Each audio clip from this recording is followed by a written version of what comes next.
you that know me know I'm not very official.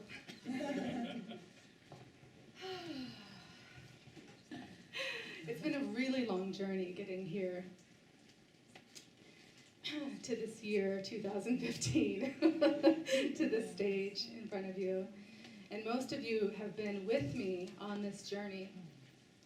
And you've seen the process that I've gone through, the agony and the ecstasy of it all. And my mom, actually, who's here today,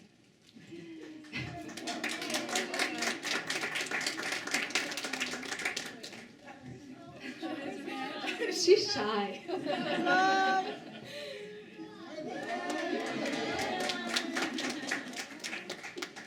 She once said to me that I reminded her of Wile E. Coyote. Do you remember the little coyote that was always chasing the roadrunner? And he never caught the roadrunner.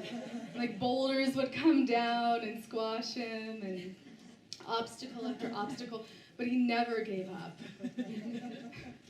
And so my mom was paying me a compliment to say, you just never give up, no matter what happens. So Mom, I caught the roadrunner.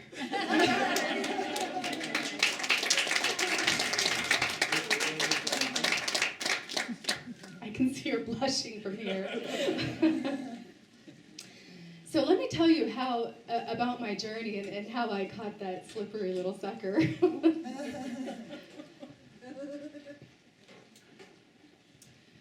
In 2008, and this was the beginning, I didn't know at that time, but 2008 was the beginning of this book. And I was doing Dawn Yoga. For those of you that don't know, it's a type of yoga that mixes energy work with yoga. And I was really enjoying it.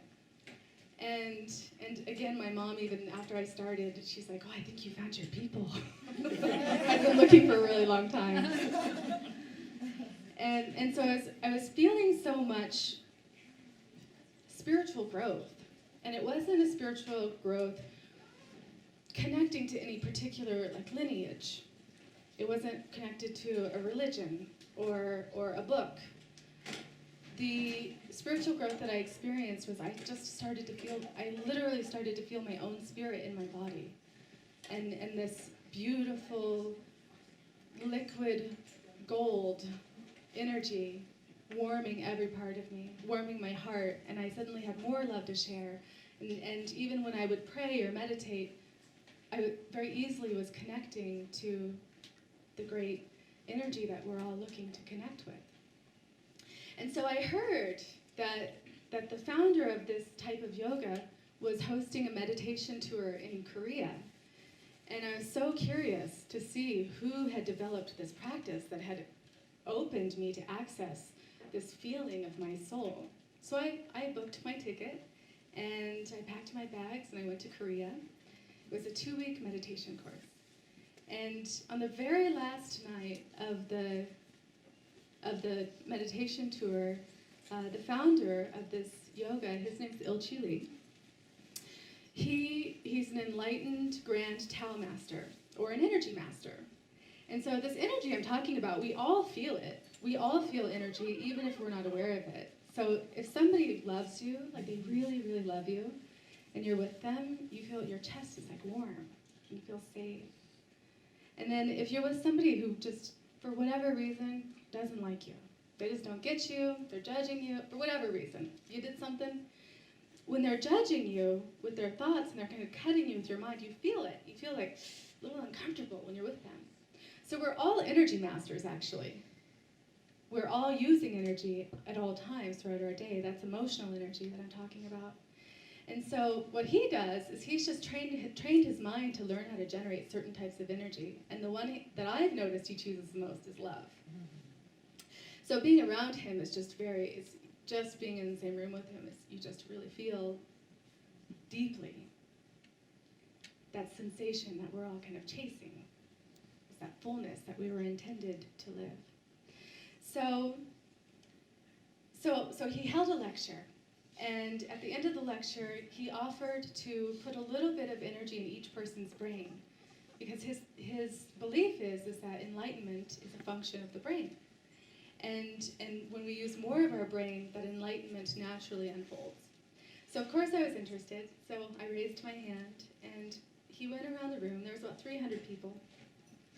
And he went around the room and just lightly, just tapped each person on the head. It was like 1 second interaction. And at the time, I felt this sensation in my brainstem. It was almost like a bean being snapped. It was like, it's very subtle though, very subtle. And then I felt this, like a surge of heat about the size of an eraser head. And then I felt the heat. It was like lava. It was viscous. And I felt it travel down my spine. And as it traveled down my spine shook in my body. But my body didn't shake. It wasn't like a, oh, you know. It was just very internal, very subtle, all the way down to the tailbone. And I thought at the time, wow, that's really cool. But is that it? I mean, this guy's like an enlightened master. I was expecting like rain to come down and thunder crashes. And I didn't know what a big effect on my life that one small little sensation would have. And so I went home, I went to the hotel room, I went to sleep, and we were scheduled to come back to the United States the next day. And when I woke up, I was sick. I was so sick. Like flu symptoms, congestion, stomach symptoms, my head hurt. And at the time, I just thought I had caught a really horrible cold. I didn't know like what was really going on. And in hindsight, I've come to learn and to understand that it's something called a healing crisis.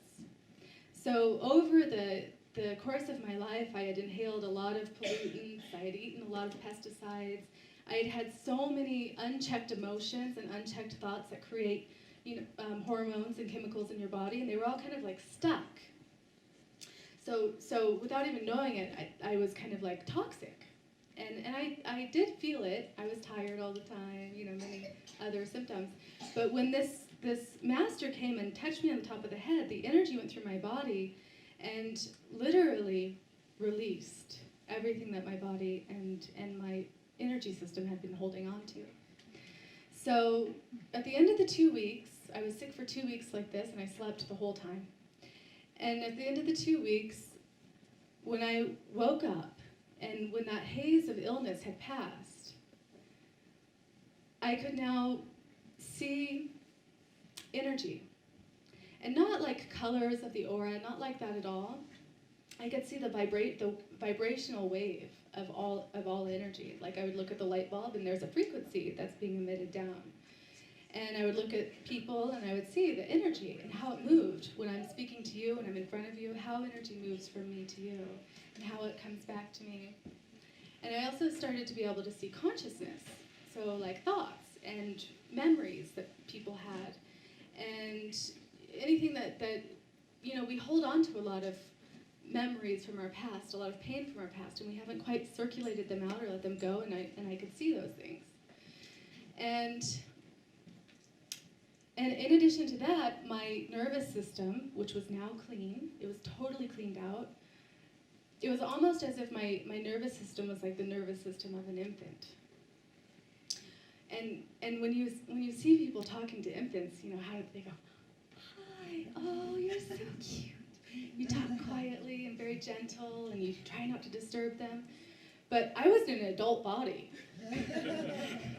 And so people, they weren't like, "Oh, are you okay? Let me pet you." No, they were like, "Get your work done." "I don't like you. Why'd you do that? You cut me off in traffic." So my nervous system was constantly being like wrapped by this energy, this vibration of energy. And my response to that was I wasn't very mature yet. I'm getting there. So my response, it was this drastic awakening, and it was 24/7. It lasted for about 4 years, a long time. I didn't have an escape from it. And so my response to this was I got really dark. I was judgmental. I was like, "Oh, your energy's bad. I don't want to be near you. Oh, I can't even help you." couldn't even help myself. And I felt a lot of suffering, a lot more than I thought my body could even handle. I really, really wasn't sure if I was going to live through this experience. And I didn't even know if I wanted to, actually. What I felt going on this earth is that the saints and the sages were right. We are one. Energy moves fluidly throughout all of us. And they say, well, we're all one and it's all love. But what I felt was a little different. What I felt was we're all one and we're creators. And we have the choice to create whatever grade of energy we want, but we don't have the education to know how we think and how we emote and how we make our decisions and how we interact actually affects the world. So yeah, it was bad. And raise your hand if you were with me during that process. Yeah. Raise your hand if you didn't think I was going to make it. Nobody raised your hand. Oh my God, I really wasn't sure. I complained a lot. So during this process, it wasn't all bad. It wasn't all bad. When I was alone and I was meditating, I would connect to the most beautiful spiritual energy. I would just think of a master, like Buddha, Mother Mary. Instantly, they'd be there. And I got a lot of help from non-physical teachers during that time. And so another thing that happened was I started to dream this story, and it was the story of Eve and Adam and Lucifer, and it was a retelling of it. And during that time, I wrote down what I was dreaming. I would literally go to bed, dream, wake up, write it down, go to bed, dream, wake up, write it down. And it turned into my first book, which was Eve Redemption. And not much happened with that. It was a good story, but not much happened with it. And so I heard that Ilchi Lee, this master who had woken me up 4 years previous, he was going to be in Denver, Colorado, doing a book signing for The Call of Sedona, which is, it was a New York Times bestseller at that time, so his publisher was sending him around, kind of like I'm going around now. And so he was coming here to Denver, and so I was so excited to see him. I mean, I can't even tell you how excited. And somebody here, I was like, yeah, I want to have my Lana Turner moment. I want him to take me and help me. And yeah, there's some people nodding their heads. that was my wish. I made that wish. And so when I was standing in line with my book, I was so nervous. I knew this was my shot. So he's at the table, and I come up to the front, and I plop my book on the table, and I'm like, okay, 4 years ago, and I just in 10 seconds told him this whole story that I just told you. And he's really clear. He was the one that woke up my clarity, my ability to see and feel. And so he's super, super clear. So he took one look at me, and he saw how much I was suffering. But he also saw something else. Beneath all that darkness, and all that judgment, and all that struggle, there was this teeny tiny, itty bitty glimmer of light from my soul. I couldn't even see it. I couldn't even feel it. But he saw it. And he leaned forward and he said, do you want to come to Sedona? That's where he lives part-time. And I said, yes. And he said, can you come tomorrow? And I said, 2 weeks. And then I packed my bag, and another adventure began. That was 2.5 years ago, and he's been mentoring me since then, and teaching me how to manage my senses and helping me clear a lot of that lower level energies that I had absorbed during that time of sensitivity. And so a lot of time, when I first got to Sedona, I complained to him so much.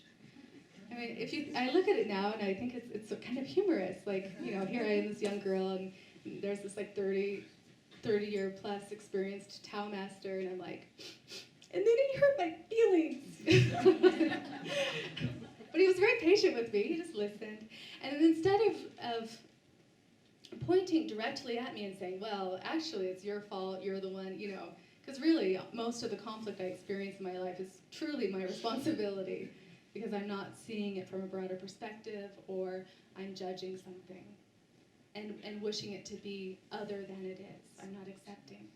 So rather than kind of pointing at me and saying, you know, you're the one, you should do this, you should do that, he like every great Tao master, he tells me stories. And then he just kind of lets me find myself in the story. And so one particular day, I don't even remember what I was complaining about, but I was complaining about something, and then he told me the story of Mago Castle. And Mago Castle is the ancient Korean creation myth. And something about the way that he told the story, something about the energy behind it, really, it stuck. It really touched something. It was almost as if I was remembering something as he was telling it. Now, I wasn't there at the beginning of time, and I don't claim to know what happened, but the moral of that is that there's some wisdom in this story that at a cellular level I could understand. And so I'm a writer, and so I kept thinking and thinking and thinking and thinking about this story, and I was seeing myself in the story, and I was seeing, when I interacted with people, myself as a character in this story. And so I asked him if I wrote the book, if he would agree to support me. And he said yes. And so I went to work. I wrote and wrote and wrote and wrote, and I poured my soul out, and all these mystical experiences that I'd had, and figuring out how the world and the universe works and how energy and consciousness moves, I put it all in the book. Every single thing that I had learned in that 4-year period. And then I gave him the book. And I was like, oh yeah, I'm gonna show off to my master how much I know about the universe. And then the boulder fell down. Once again, I had missed that damn roadrunner. So he returned it to me, and there was so much red ink in this manuscript that it looked like a pin had been snapped in half and shaken out on it. And he met me, and I was devastated. I was just like devastated. I was, you know, because I looked up to him. He had helped me so much. I was trying to show off, and he took me out to dinner. And when we met, he gave me a hug, and it was probably, I mean, sorry, Mom, but it was the best hug of my life, because I was so heartbroken. I was like, oh. And he said to me, I want you to start again. But this time, don't tell me what you know. Tell me what you feel. And so I did. I literally started from the first page, and I wrote it all over again. And I transformed. Because of that one piece of advice he gave me, I transformed completely writing this book. I can honestly say that everything that I dreamed of for myself, and the type of person that I want to be, and how I want to express myself in the world, when I look in the mirror, I see her.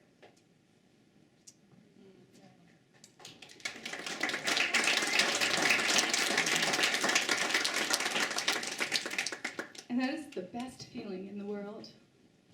And so had I not gone on these crazy adventures that nearly killed me, and had I not failed so many times, I never would have acquired the compassion and the wisdom to be able to help other people outside of me. So I went to the School of Hard Knocks. As I know, I felt it. All of us are in the School of Hard Knocks right now. But there's a way. There's a way to make that shift. And it's just about learning how to do it. And when it happens, it's awesome. So that's my story of how I wrote this book. I hope who read it? Raise your hand. Could you feel all of this that I just described, could you feel that in the story? Yeah. So it's a really powerful book. And as an author, you can think, your left brain may say, well, yeah, of course you wrote it, you think it's powerful. But it's only powerful because, I feel it's only powerful because I know what went into it. It was my life. It was my sweat and my tears and my blood didn't go in it, but the pen did bleed on it. No blood was shed in the making of this book. So that's my story, and some of you know it, and many of you saw it, and so that's why this lecture is very different than the ones I've given in other cities, because you were there with me. You're my friends. You're my family.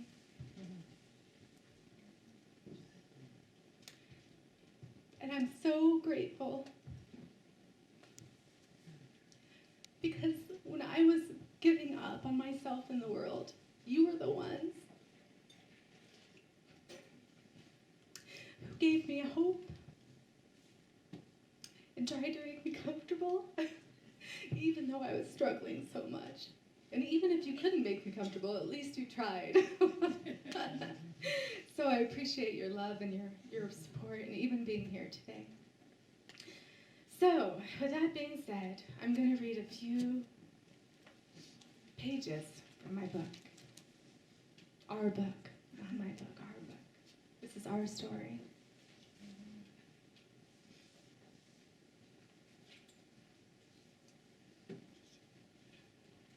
So this is the main character, and her name's Angeline. And a lot of my characteristics and a lot of my own story kind of went into this character of Angeline. So her life and her story mirrors mine a lot. So this book is fiction, but it is based a lot on my own experiences. So this is her, and she's speaking as I am speaking today. You are someone else's proof that God exists, Angeline explained to the audience in the recently opened Boss Resort in Los Angeles. If you would only allow your natural consciousness to shine from you, uninterrupted, you would become living proof that the consciousness of God can exist through a human being. I'm talking to you, a regular human being with regular worries. If you were to transcend all odds and stop engaging in the shit of the world, stop splashing around in the gutter of your own consciousness for long enough to let your enlightened consciousness emerge, you would prove once and for all that human beings are made in God's image. Our whole history would be reframed. You would make history and change our future. She took a seat on the chair and placed at the center of the stage. There is nothing to learn, no scripture to memorize. There is nothing to place your faith in, nor is there anything to believe. There is only one thing that will lead you to your enlightenment, the experience of the divinity that already exists within you. You already have it. So that's one. I'm going to read you two passages. That's just one. And for those of you who hasn't read the book yet, okay, so raise your hand if you mind if I ruin the ending. Oh no, because my favorite part is one of the final chapters. Can I read it to you and you can just feel the energy and then forget all about it? Is that okay? So this is also Angeline. When they stepped into the darkness, they stepped into another world. It wasn't the angry hell that they had anticipated seeing when they broke past the boundary of black spirits that clamored against each other with the frenzy of sperm trying to break the surface of an egg. Beneath the undulating mass of spirits was an iridescent capsule that looked like a big and beautiful soap bubble. Angeline stood at its center. She was no longer recognizable as the woman that they had known. She was a goddess, whose translucent form was a soft golden light, the color of sunshine sparkling on honey. Birds of every shape and color in the rainbow flew around her, flitting in and out of existence. Each time one of the dark spirits would push its way past the gelatinous field that surrounded her, it would fly into her chest and she would laugh, as if she were being tickled. Moments later, the spirit would re-emerge as a magnificent soul bird that whirled around her, flapping joyously before disappearing from this realm to another. When she saw her friends, her smile grew twice its size, and the golden energy emanating from her heart surged, wrapping around them like warm and cozy blankets.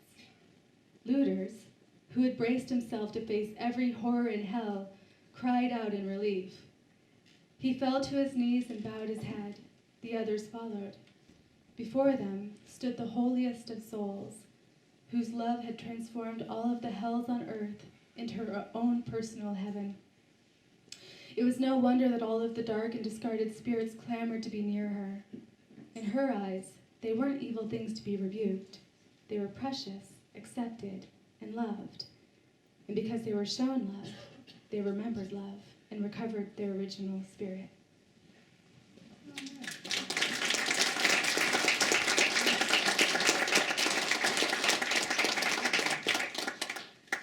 So that's my wish for myself. That's why that's my favorite passage. And that's my wish for you too. Life is and can be so beautiful. And we experience like seconds, maybe like minutes in our life. But I can honestly tell you that those minutes can be extended to hours. And those hours can be extended to days. And those days can be extended into years and years into a lifetime. And that's what enlightenment is all about. So enlightenment is such a it's so hard to grasp what it is. I don't even fully know. But I know the first step is presence. Just being here now. In this space with these people. And appreciating the miracle of that. So that almost concludes my lecture. There's a few people I'd like to thank. So I'd like to thank Dawn Yoga.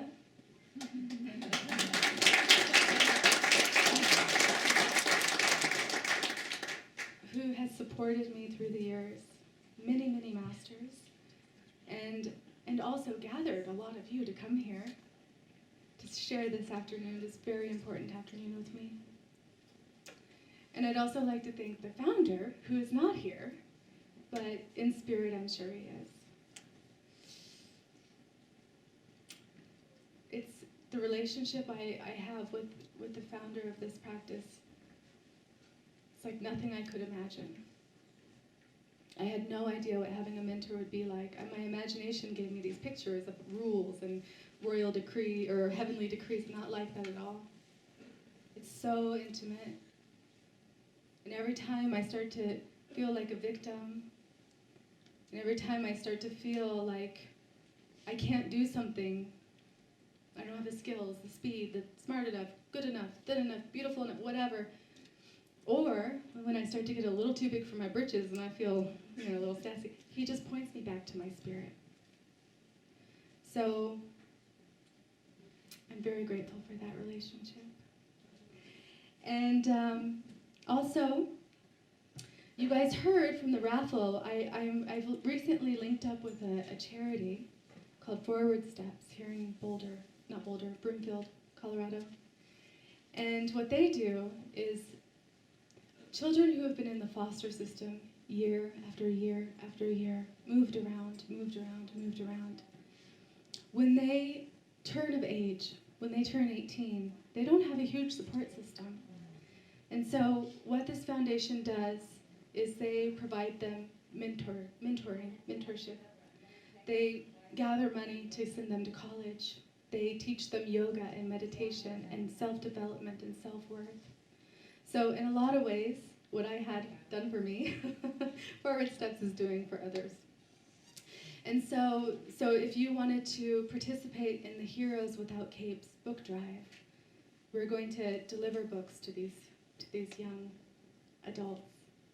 And maybe they can find the same hope and inspiration that I found and maybe you found in the book. So that's available. And then if you want to spend more time with me, as Yoonjin said earlier, I'm not just an author. I'm an intuitive, I'm an energy worker, I'm a yoga teacher, I'm a really cool person.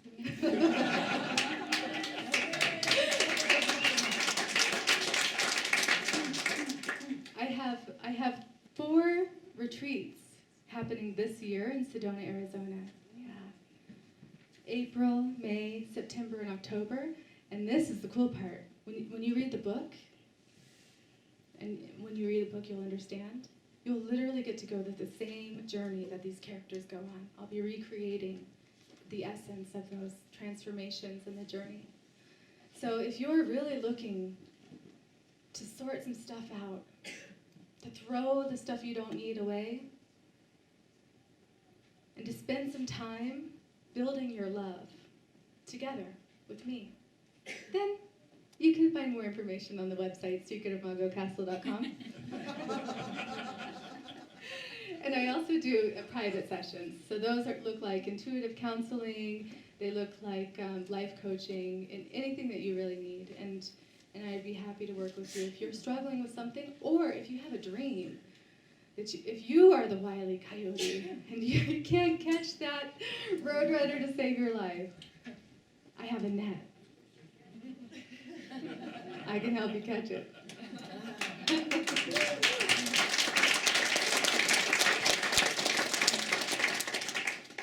So I think that's it. Does anybody want to make me cry again before I conclude?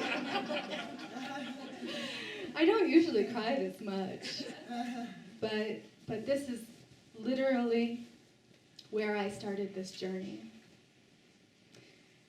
Look, I'm doing it to myself. You guys don't even have to do anything. Yeah. And it wouldn't mean so much. This moment wouldn't mean so much if I hadn't struggled so much, and if I hadn't had you in my life.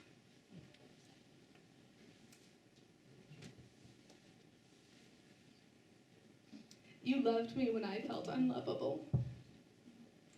And now that I'm filled with my own love again, I just want to fill you with the very gift that you gave to me. I'm so grateful. Because of you, I know gratitude. So,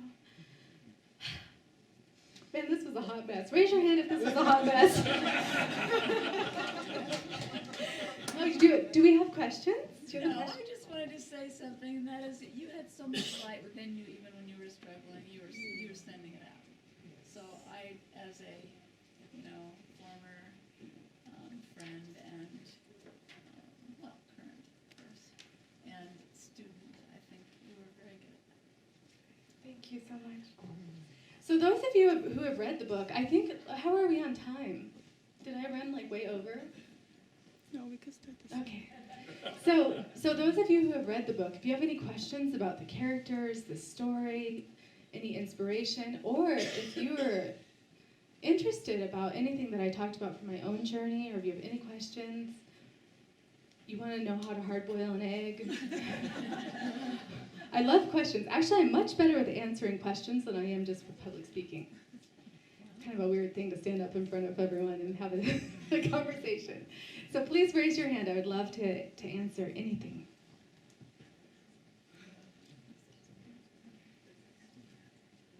Are you shy or oh? So not so much about the book or your experience, but maybe share something that's a daily ritual that really just brings life to your day and gratitude behind, practices. Yeah. So my okay, I'm going to be really honest with you guys. So my number one practice, I really like to get a good night's sleep. That really helps me a lot. Beyond that, there's something called second chakra, Donjon tapping and brainwave vibration. And it's the meat and potatoes of my spiritual practice because it brings me into my body instantly and it brings me present and it clears my mind. And so if you, do you want me to show you now? Or? Yes. Okay. Yes.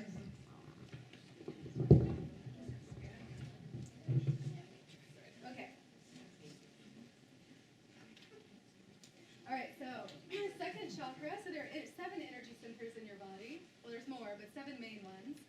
And the second chakra is here. If you find your belly button and you go 2 inches below, right there, in your inner belly. So not on the surface, but on the inside, your warm inner belly. So we're just going to stimulate that. And so what this chakra does is when it's moving powerfully, so when your chakras are kind of like slow and lazy, it produces very little energy. And when this chakra is fully activated, the vibration becomes really, really big. And it literally creates this capsule around your body. So all of those energies from the world that are coming at you all the time, emotional energies, mental energies, even like cellular waves, wireless waves, all those energies that are affecting your body, when this chakra is strong, you won't be affected by them. Because literally, the emanation pushes those energies out like a snow shovel, constantly emanating them out. And so when you do this also, you'll be really in your body. You'll feel the warmth of your body. You'll feel just very natural and comfortable. The way, and it's almost, life becomes more of a sensual experience. Like someone rubs your arm, you're like, oh, that feels really good. Because you're in your body, you taste foods really good. Because you're in your body. You're not in the past, future, you're just here, grounded inside. So when you find your belly button, you go 2 inches below, and then you lightly tap with 2 light fists, the center. And I usually do this sitting down, because I'm a little lazy. I sit in half lotus. You can do it standing though too. And so as you tap, it's almost like you're literally jump-starting a car battery. You're jump-starting the vibration, because everything's connected. Your physical body is connected to your energy body, connected to your emotional body. It's all one. It's all connected. So if you stimulate the physical body, it also stimulates the chakra. And so I do this probably, if it's a good day, I do it 5 minutes just to get grounded. If it's a day when I'm feeling scattered, I do it a lot longer, maybe 20 minutes or so. And at the same time, you can shake your head side to side. And then I imagine that I'm shaking off my thoughts like a dog shakes off water. I shake very quickly. And what that does is it releases the tension, the energetic tension in your brain, and it creates more breathing space, more thinking space. So with shaking your head, even you don't have to tap your abdomen, just shaking your head. When you stop after about 5 minutes, no thought. And so you can, for me, it's the fastest way to get to that place of no thought. Otherwise, you can like sit in a cave for 20 years and try to control your thoughts. And all that. But this one's much faster. That's the meat and potatoes of how I connect with myself and how I open the divinity inside of my brain. So, thank you. So, I think that concludes the lecture.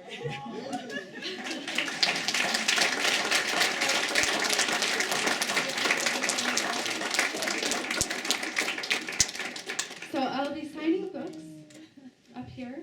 So if you would like your book signed, I would love to sign it for you. I would love to see you, connect with you one-on-one. So please, I guess form a line.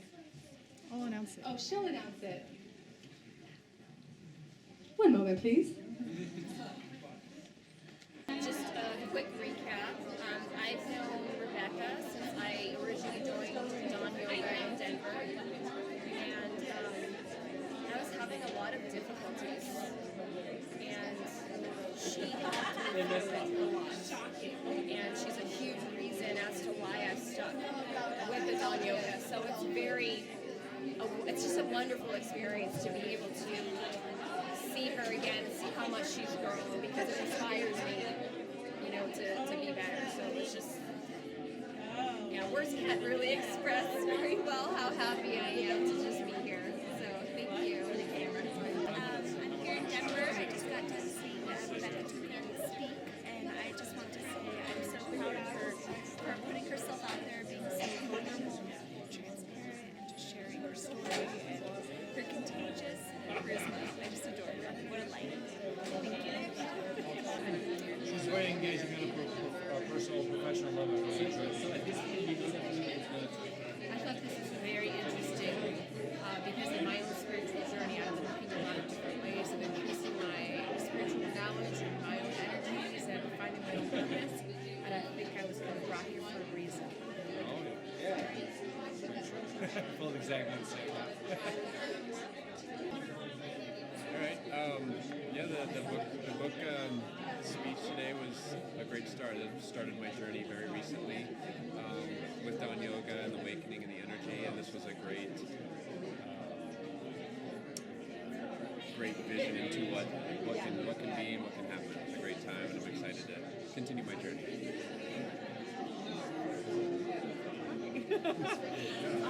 I'm also new to Dawn Yoga. I really love it, and I'm excited. It was nice to hear Rebecca talk about her journey and just all her experiences. It was a great time. Thank you. I felt that she was very